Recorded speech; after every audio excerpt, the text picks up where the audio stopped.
Hamas wants Russia to stand as a guarantor for any future ceasefire agreements with Israel.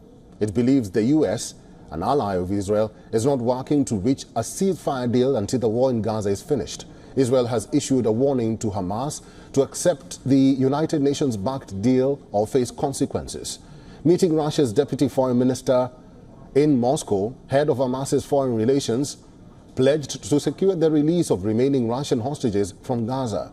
He said the reason for calling on Russia to act as a guarantor for future agreements is because it has a more balanced perspective on the war compared to the US. Hamas leaders in Doha have reportedly told Palestinian representatives that they believe the Biden administration will only increase pressure on Israel for a deal when it departs from Rafah and completes its mission in Gaza.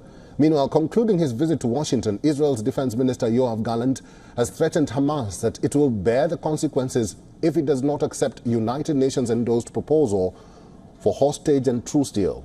Gallant clarified that Israel's conflict is not with the citizens of Gaza or Lebanon, but specifically with Hamas, Hezbollah, and the Iranian regime. Stand firmly behind the President's deal, which Israel has accepted, and now Hamas must accept or bear the consequences. But let it be known that our war is not with the people of Gaza. Our war is not with the people of Lebanon.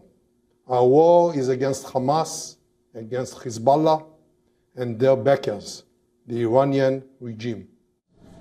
In a major setback for Hamas, an Israeli aircraft eliminated Wissam Abu Ashak, a Hamas weapons smuggler in southern Gaza. Wissam Abu Ashak was known for directing smuggling operations, bringing in weapons into Gaza through the Rafah crossing and other underground tunnels. Meanwhile, the IDF says its soldiers, along with the Shin Bet and the security guard, arrested 31 wanted persons throughout Judea and Samaria in the West Bank. Many of those arrested were associated with Hamas. Coming down heavily on Netanyahu and pledging his support to Lebanon, Turkish President Recep Tayyip Erdogan said that the Israeli Prime Minister planned to spread the Gaza war to the region, warning that it would lead to a catastrophe. I'm saying this clearly. Netanyahu's plan to spread the war to the region with the consent of the West will lead to a catastrophe. The Islamic world and brotherly countries in the Middle East need to react to this bloody plan before the West.